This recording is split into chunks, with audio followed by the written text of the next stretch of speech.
Konnichiwa. Konnichiwa. Oki. Ambawasta. Danitada. Welcome. You are in Treaty 7 land, which is the First Nations area in southern Alberta. And Oki Danatada Ambawastek are welcome in the 3 languages that make up this area. My name is Ryan Robb. My Japanese name is Yukito. My mother is Inishiyama from southern Alberta. I also have a Blackfoot name, as given to me by Dr. Chief Reg. It's Ninistaka. It means the one the chiefs depend on, or chief's warrior.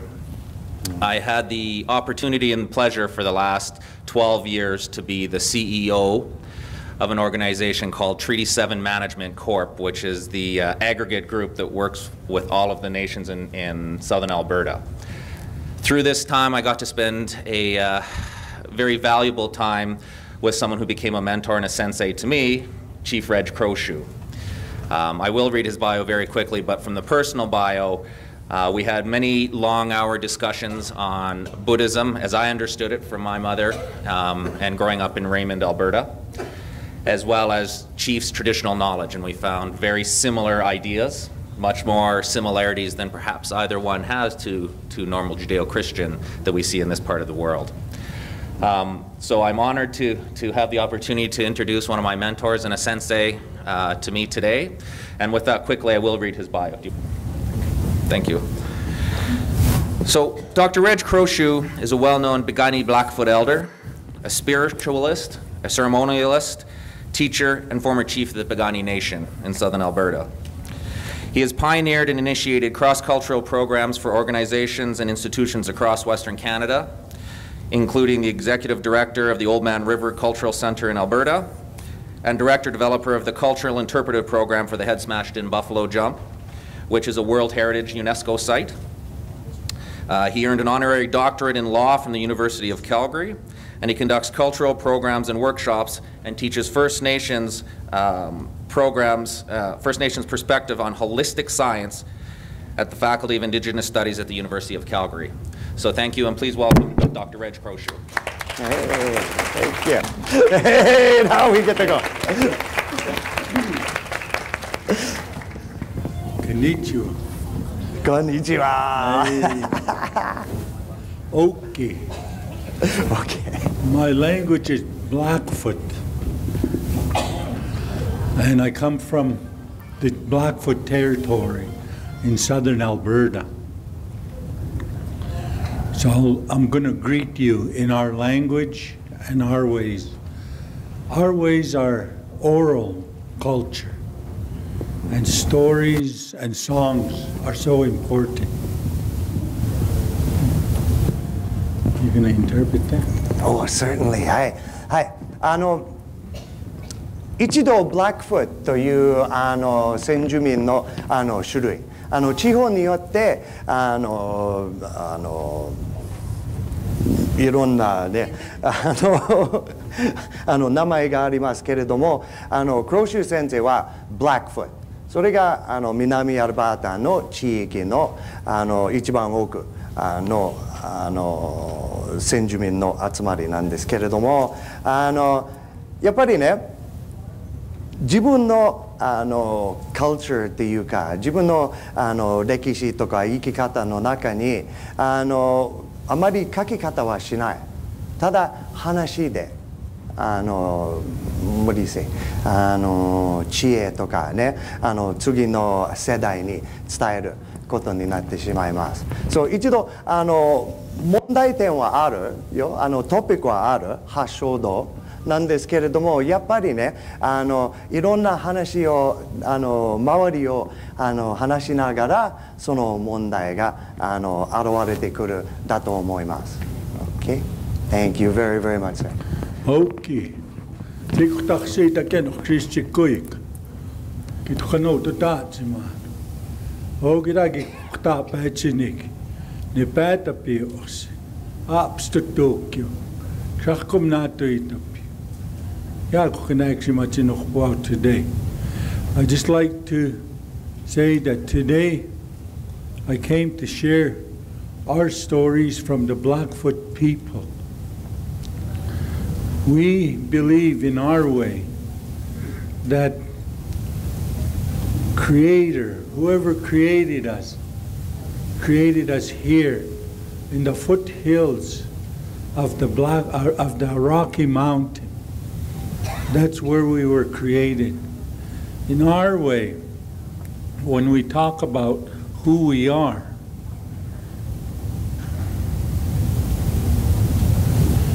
we have our elders talk about Indian thinkers and white man thinkers. Thank you. やっぱり先住民の考えの中にその場で生まれたから神様はその場とぴったり合う人々がその場で作ったね。いやなかなか通じられません。ごめんなさい。お許しください。How did you end there? Sorry, sir. How did you end? Elders tell us there's two thinkers, white man thinker, Indian thinker. Okay, はい。で、はっきり表すのは白人の考え方と先住民の考え方は分けてますよ。自分の話の中。Our white man thinkers were the newcomers that came into our area. And when we had our first contact, there was a discussion, and in that discussion, the elders and the Westerners that we contacted talked about who they believe in. And when the discussion happened, the elders understood the words from the white man. God gave dominion to man.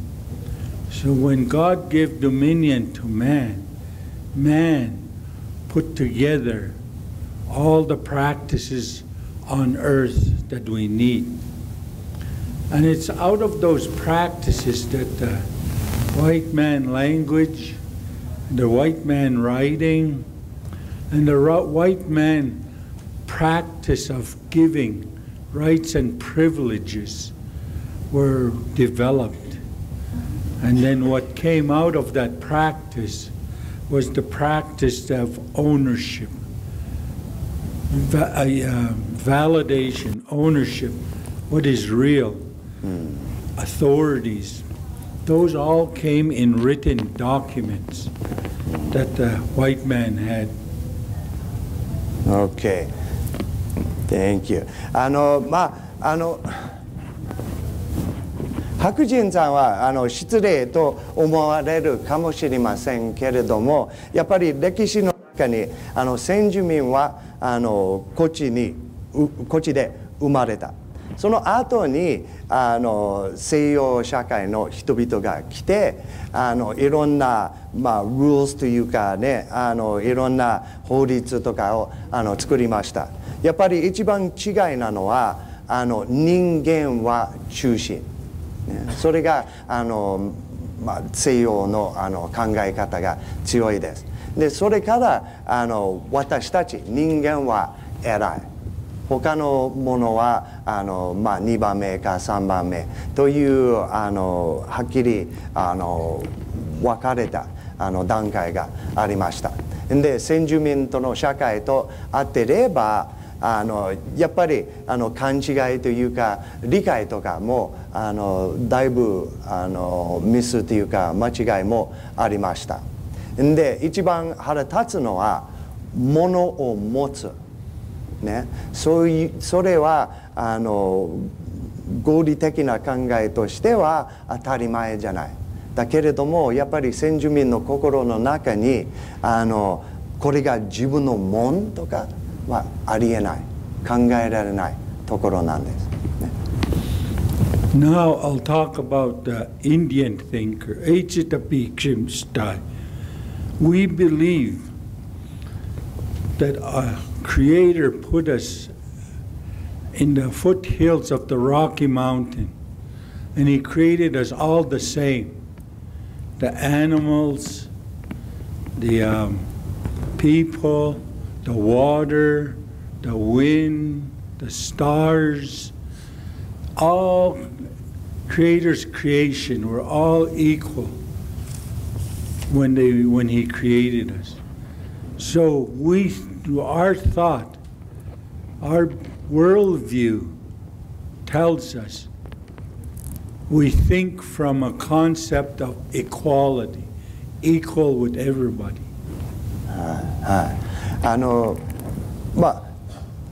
先住民の考えの基本的なのは全部が平等、全部は神さんで作った植物とか動物とかチェアでもね座る場所でもそれが全部は神さんが作った。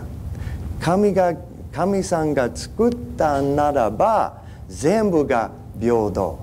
人間は偉い、この椅子は下とかそういう考え方は全く入ってないですよ。全部が平等。それで全部を尊敬しなければならない。何でも食べ物もちろん動物もちろん自分のいつでも使うものでも尊敬しなければならない。Our ceremonial practice and our practices in our oral culture came from the land, from the environment we live in. Our language came from the land. Our stories of who we are, where we come from, all came from the land because we are all equal.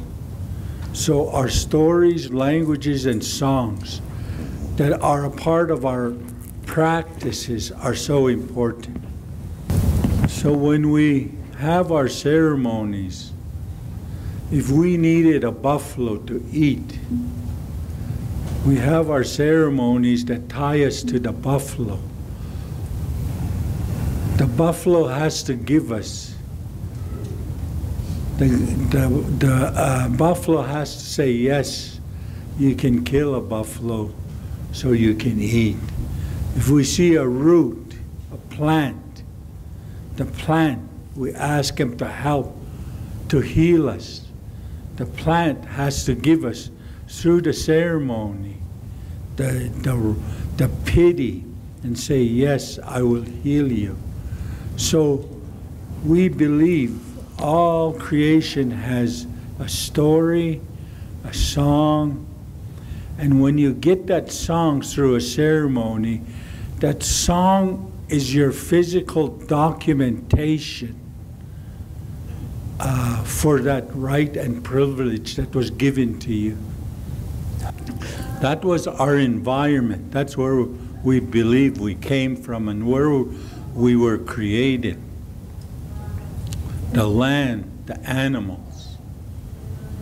But the kindness that Creator gave us is what we called gimmapipitsin. In our language, when we talk about gimmapipitsin, we translate it to sanctified kindness.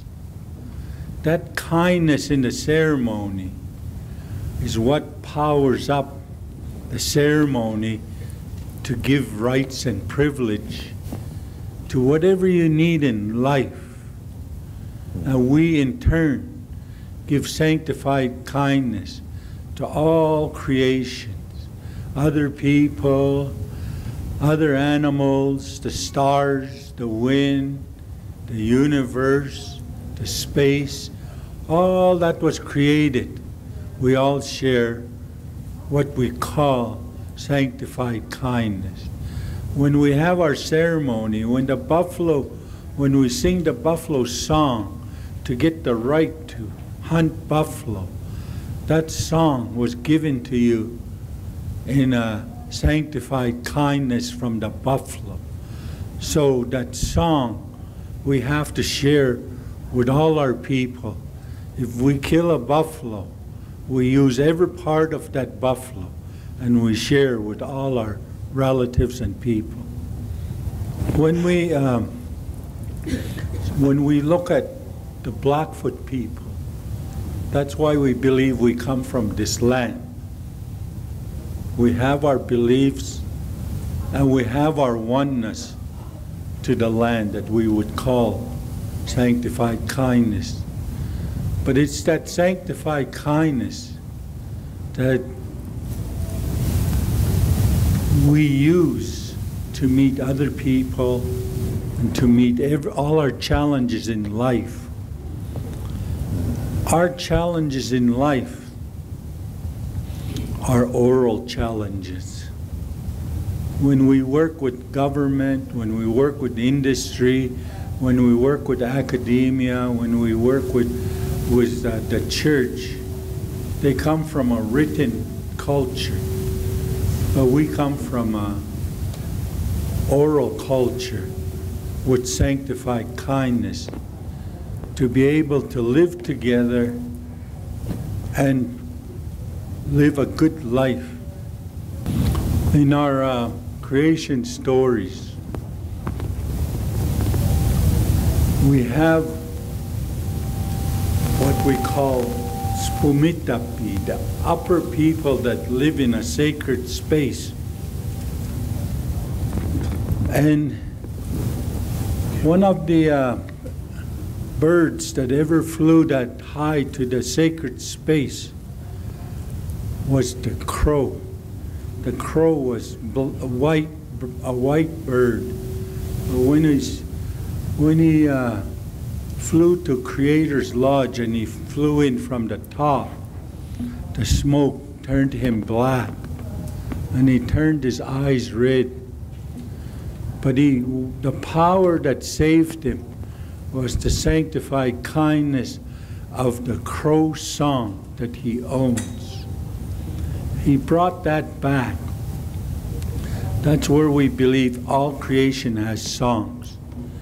The eagle gave us the way to honor our leaders, the chiefs and leaders of our people. So I wear the eagle headdress because the eagle gave us that sanctified kindness to honor our chiefs and our leaders, to do a good work so that we can all survive. And today I wear the eagle bonnet headdress because it was given to me through our ceremonies, and it was given to me with sanctified kindness to be a good leader and teacher in the future.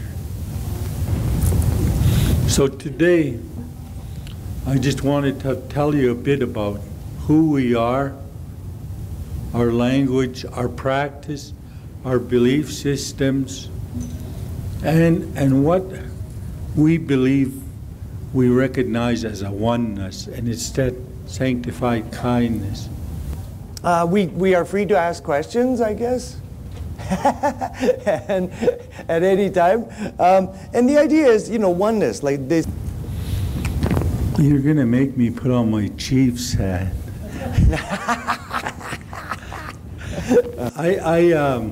When I look at, we're the Piikani First Nation, and when they put the border in, they cut our First Nation right in half.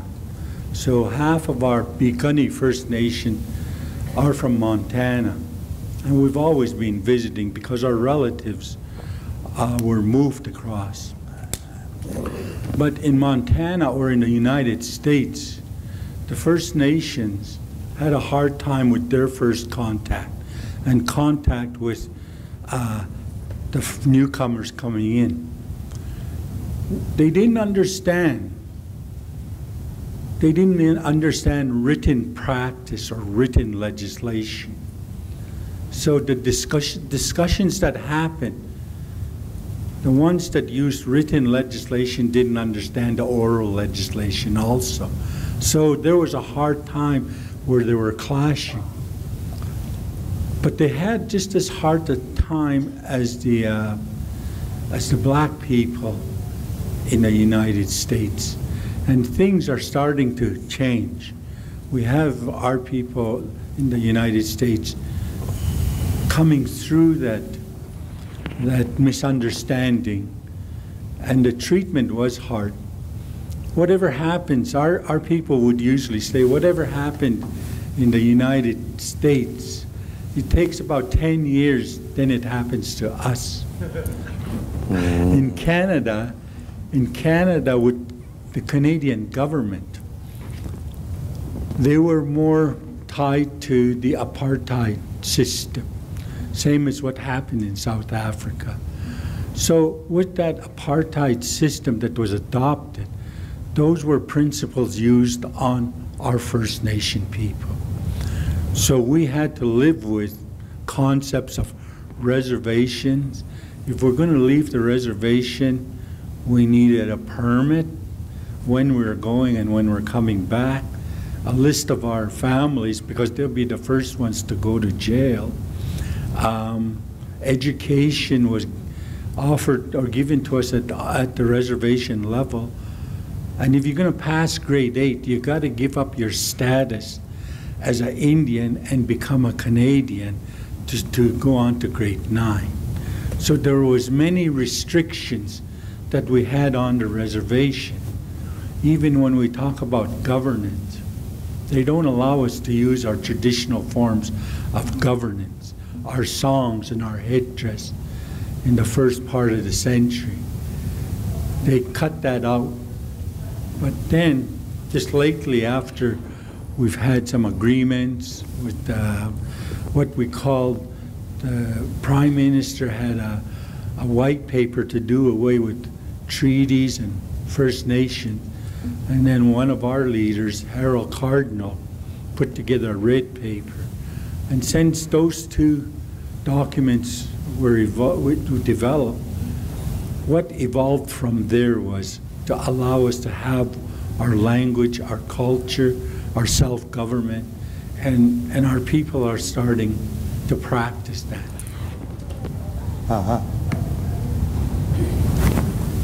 Oh, sorry. Thank you. There has been so much suffering as the people have met, and there has been so much conflict and injury to the land and to the cultures. What do you think healing would look like? Ooh, can I try to do that one in Japanese? Okay. And もう一つの質問はやっぱり生きながら我々はいろんなものを壊すようにいろんなね問題が出てきましたんだけれどもどうやって先住民の考えとしては先住民の考え方はどうやって良くなる可能性があるですかという質問だった。Sorry.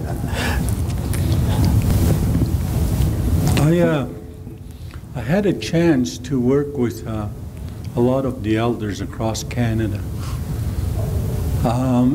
but more so the elders from Treaty 6, 7, and 8, which are covering pretty well Saskatchewan and Alberta.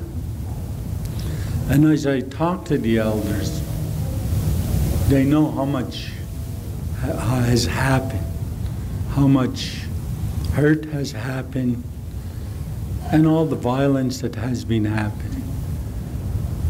But the dominant society today is the written society, in a written context. So our young children are being educated in the written context, and it's moving them away from the oral context. The elders are reaching out to look at understanding. They want to start looking at how do we parallel practices? Because if we don't parallel practices, we won't be able to understand each other. We don't want to be paralleling worldviews. That's what started wars. So if we look at paralleling practice, then we can anything we find that's parallel in practice, we can use those parallels as best practices to move ahead. Places we can interpret, places we can understand, places where we can bring in sanctified kindness to be understood. Then the elders are hoping to start doing a transformation with the young people, because the adult First Nations in the cities and even on reservations are having a hard time not understanding any parallels. So I guess when we look at healing, the land, healing the people, the intergeneration trauma, I think we need to start looking at what are the practical solutions and how can we cross-culturally translate, cross-culturally interpret those parallels for understanding, to start looking at common goals. Oh, right. Well, actually, is it okay if I do one? You know, because, okay, so Endo Sensei and I, we were sitting in a hotel room last night, eh? And I'm a rational thinker. So I like to have an outline. I like to have, you know, a plan. Okay? And yappari Red-san is Senjumen. He says, I'm going to feel the hearts. I'm going to, you know, think and talk what I have right on that day. So we ran into this problem, right? So we were talking about this idea of this nyorai, right? And it's not bound by a shape. It's not bound by a color or anything like that. This suchness that we all come out of is what makes us feel equal as Buddhists, okay? Now, you have the great creator and everything is created by that, so therefore they are equal. For us, it's like everything comes out of suchness, and so it has to be equal, okay? It's a little bit different way, but it's the same outcome, right? So everything must be treated well, and everything must be treated with dignity. So any thoughts? Do you have spirit in every single thing? We have in our oral practices, in our songs, our prayers, our ceremonies. I guess in that context we have our spirits, people that have gone on. What we say, they go to the sand hills, and beyond the sand hills is where our relatives live in the spirit world. And there's protocols to get into the sand hills, but there's also protocols for the spirit people to come and visit us. So those protocols are part of our ceremonies.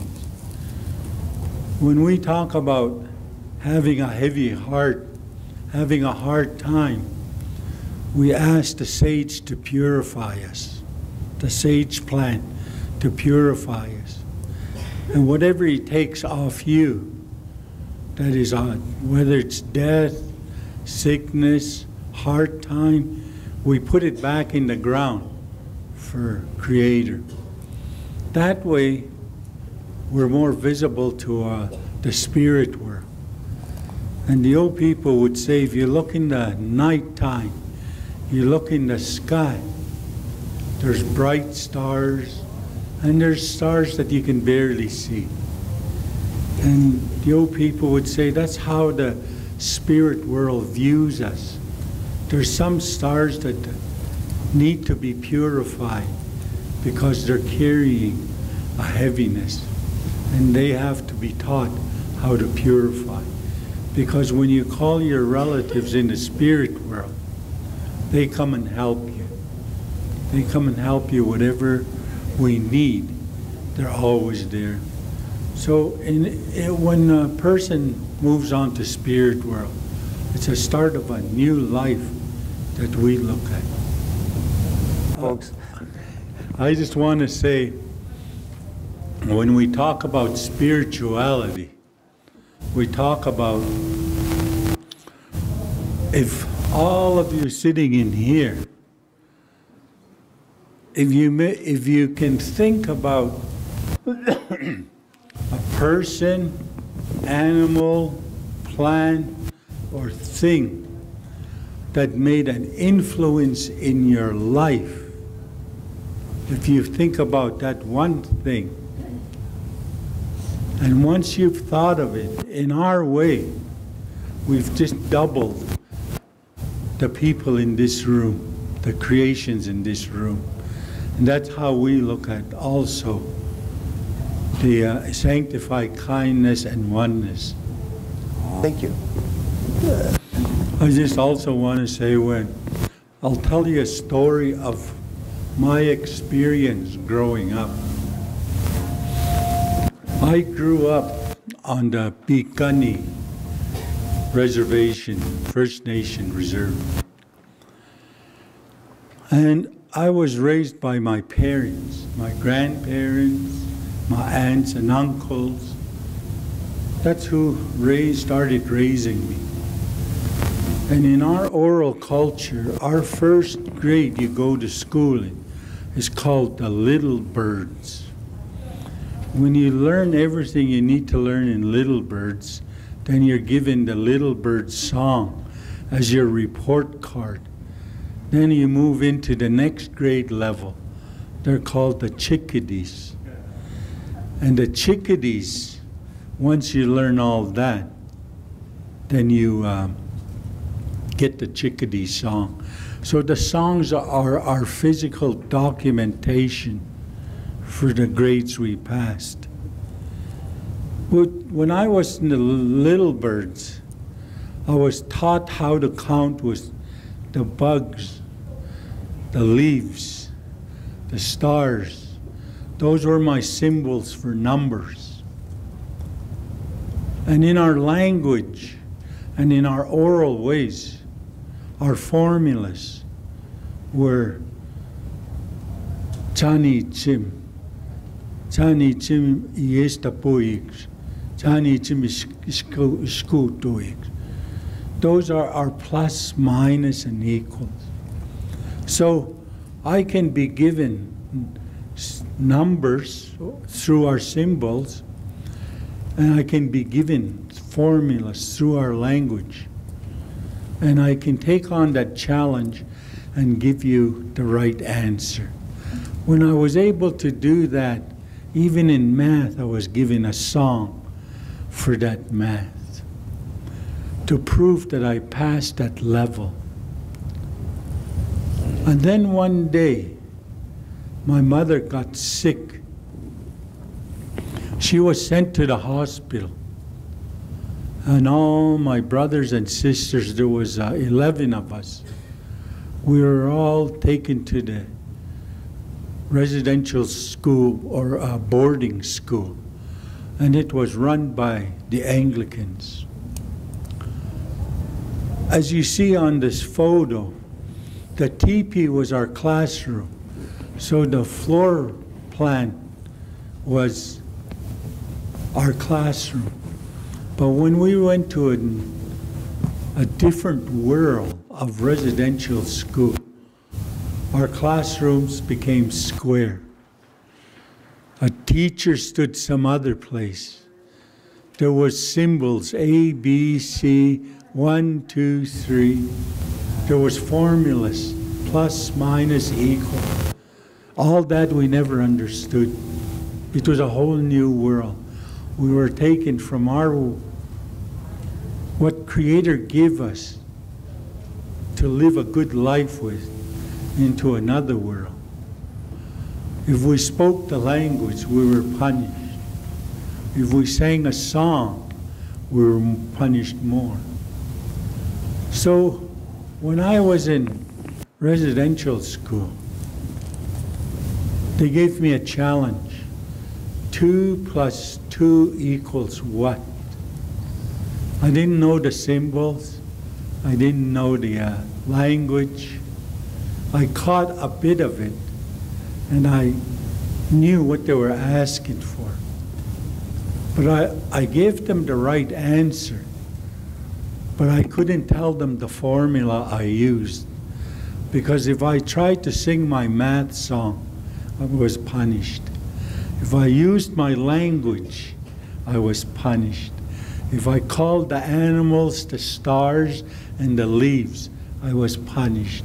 So there was a total block when I went into school between how you recognize the world and how you operate and solve challenges in your culture to the new way that came in through law.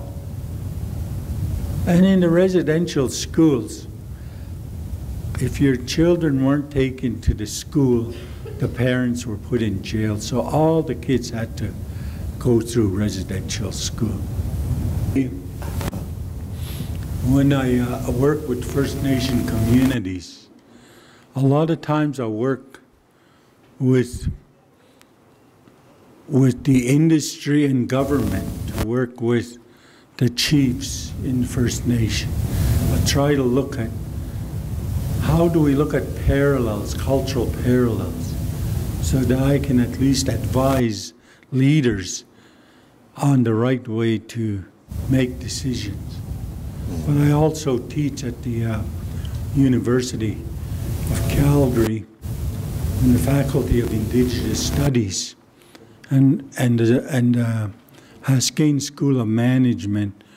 We're looking at comparing oral management practice with Western management practices to find parallels and looking for solutions. A lot of our oral information, since we were oral people, stories relay who we are. Stories tell us where we come from.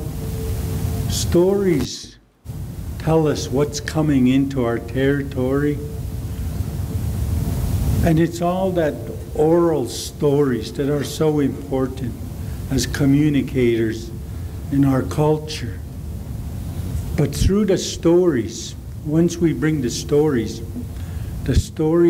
come through ceremonies. And the ceremonies tie us to the land, to the sky, to the animals, to the stars. That's the stories and the environment. And from there we get our songs that we need so that we can take on our challenges today. We still practice those ways today. We still connect with all people in the spiritual way, and we still connect through our practices that we call ceremonies. Stories, we have natural law, which is the universe. Those are our natural laws.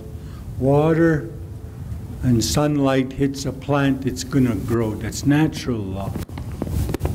But we also believe that that plant has a spirit that you need to ask to help you. So that's natural law. But out of natural law, our people put together stories to explain who we are, to explain our ways. And those stories are about how creation happened, how we treat other people, plants, animals, and how we treat how we take on our challenges. Those are what we call absolute laws. We can't change those stories, because it is from those stories that today we have to go refer back to those stories to find ways to take on our recent challenges, complications, anything, complexities that hit our community. So those stories are so important. Those are our absolute laws that help us develop our present-day laws. So with that, I'd just like to thank you for giving me the honor to address you today in your gathering. And I'm honored to be able to tell you a bit about who we are as Blackfoot people. So when we talk about honoring and sharing oneness or kindness, we do it through song. So I'm going to sing a song to welcome you all to Blackfoot territory. You can stay seated. Hey, hey, hey, oh, hey, hey, hey. Hey, hey, hey, oh, hey, hey. Oh, hey, oh, oh, oh, hey, hey, hey. Hey, hey, oh, oh, hey, hey. Oh, hey, oh, oh, oh, hey, hey, hey.